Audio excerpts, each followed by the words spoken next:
ओम शांति। हमारे परम प्यारे शिव बाबा जो कल्याणकारी, दया के सागर, प्रेम के सागर, सुख के सागर, भाग्य विधाता, वरदाता, कल्याणकारी है। हम बच्चों का भाग्य इतना ऊंचा बनाते हैं जो सारे कल्प के लिए हम आत्माएं सदा आनंद की, सुख की लहरों में लहराते हैं।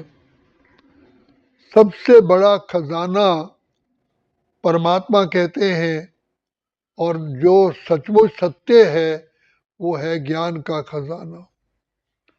और देखा जाए संसार में जब कोई बच्चा जन्म लेता है तो उसकी सबसे बड़ी प्रॉपर्टी होती है एजुकेशन। जो बच्चा जितना एजुकेट होता है, बुद्धिमान, गुणवान और भाग्यवान बनता है।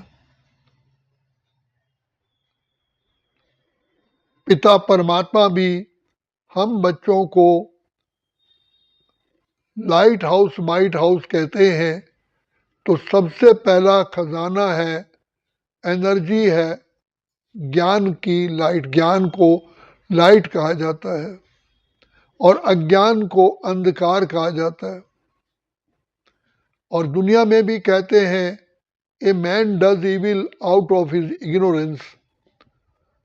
मनुष्य कभी भी कोई गलती करता है, उसको पनिशमेंट मिलती है तो कहता है मेरे से ये ब्रेन ने सही जजमेंट नहीं दी। तो शिव बाबा कल्याणकारी जो हमारी रूट को, जड़ को श्रेष्ठ बनाते हैं, सबसे पहले आकर के हमको ज्ञान का खजाना देते हैं।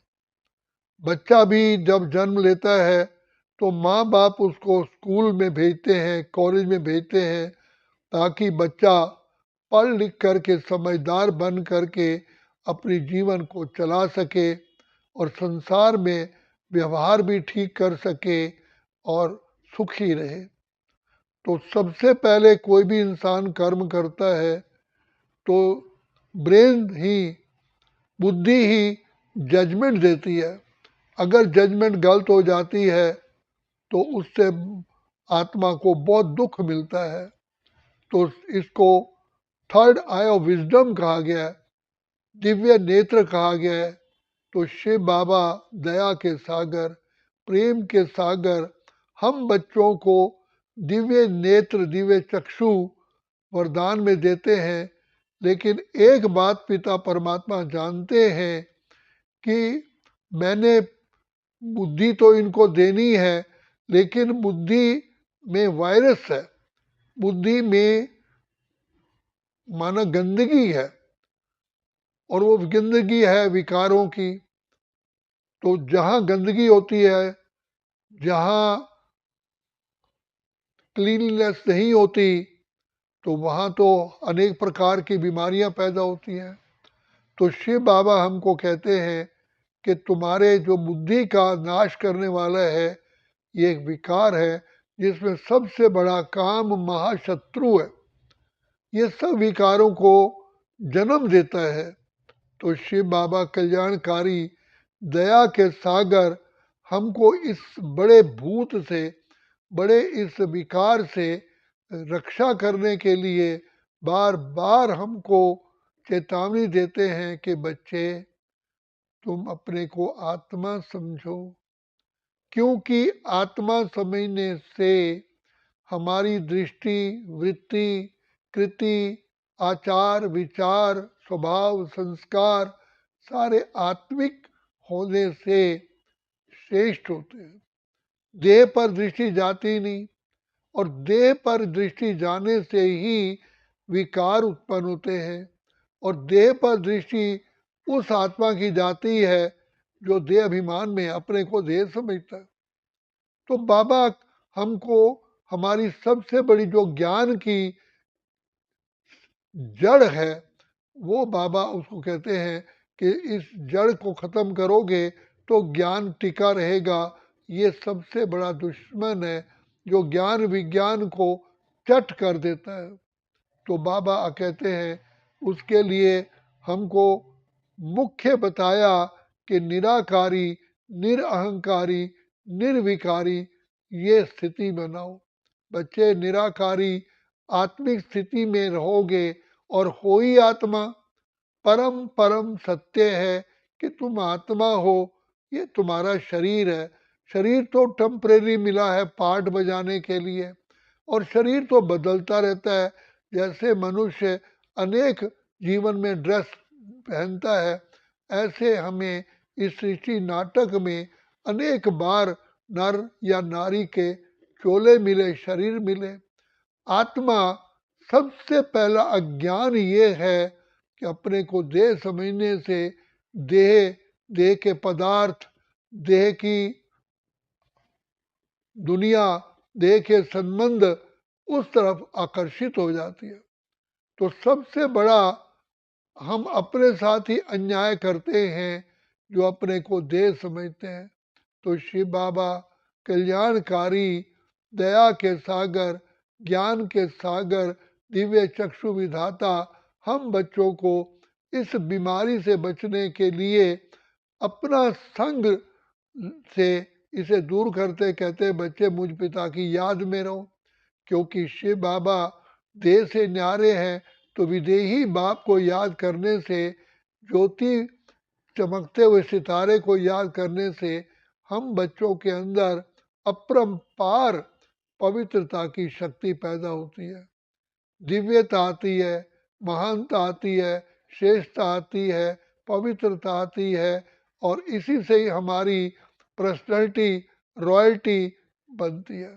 तो बाबा आकर के हम बच्चों का सबसे बड़ा खजाना जो कहते हैं वो है ज्ञान का खजाना।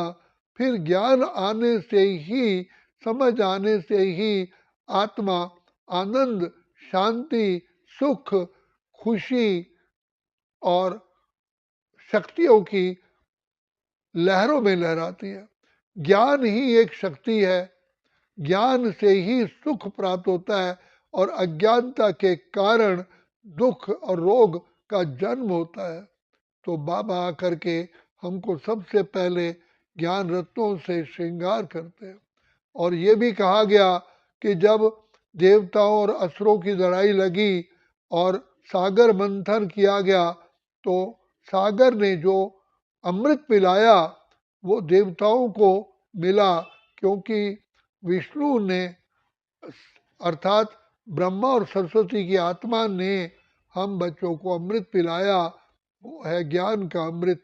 यही अमृत ही सदा काल के लिए आत्मा को सुरजीत रखता है, और कोई संसार में अमृत नहीं है। तो बाप आकर के हमें ज्ञान का अमृत का प्याला पिलाते हैं। इसीलिए कहा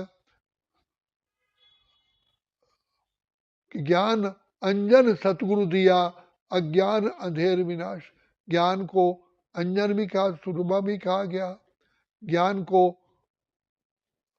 तलवार भी कहा गया, ज्ञान को अस्त्र शस्त्र भी कहा गया, क्योंकि ज्ञान से ही हम अपने दुश्मन 5 विकारों पर भी विजयी बनते हैं। और इससे विजय बनने से हम आत्माएं माया जीत, प्रकृति जीत, कर्म इंद्रिय जीत बनते हैं। तो शिव बाबा हम बच्चों को बहुत बहुत मधुरता से, प्यार से हमें कहते हैं, बच्चे शिव बाबा को याद करो तो तुम बच्चों के बुद्धि में ज्ञान टिका रहेगा, समाया रहेगा, और ज्ञानवान आत्मा इस संसार के अंदर सफलता को प्राप्त करती है। तो बाबा कहते हैं, बच्चे ये सबसे बड़ा वरदान है, और अज्ञानता ही सबसे बड़ा श्राप है। तो बाप आकर के जन्म जन्म के लिए हमको वरदानों से झोली भरते हैं। पहला शब्द ही आता है ज्ञान स्वरूप, फिर प्रेम स्वरूप, फिर आनंद स्वरूप, सुख स्वरूप, शक्ति स्वरूप। और शिव बाबा भी देखा जाए तो पहला उनका गुण है ज्ञान का सागर। अगर परमात्मा ज्ञान का सागर ना होता तो आनंद का सागर भी ना होता, प्रेम का सागर भी ना होता, सुख का सागर भी ना होता, शक्तियों का सागर भी ना होता, पवित्रता का सागर भी ना होता। तो ज्ञान ही सब सुखों की एक आधार है, और ज्ञान से ही सबसे पहले पवित्रता आती है। ज्ञान स्वरूप आत्मा पवित्र स्वरूप है, श्रेष्ठता आती है, दिव्यता आती है, अलौकिकता आती है। तो बाबा आकर के जब हमारी बुद्धि बिल्कुल क्लीन होती है, क्लियर होती है, तो आत्मा कोई भी गंदी चीज को स्वीकार ही नहीं करती, उसे दूर से ही घृणा बदबू आती है। तो बाबा कहते हैं सबसे इसलिए देवी देवताओं को पूजा जाता है, उनके सिर पर पवित्रता का ताज है। तो पहला ताज है ज्ञान का ताज, फिर पवित्रता का ताज, फिर अनेक गुणों का ताज आता है, अनेक शक्तियों का ताज आता है। इसलिए हमारी माँ सरस्वती जगदम्बा सरस्वती भी ज्ञान ज्ञानेश्वरी, योग योगेश्वरी, फिर राज राजेश्वरी बनती है। तो बाबा कहते हैं तत्वम, तुम भी ऐसे बनते हो।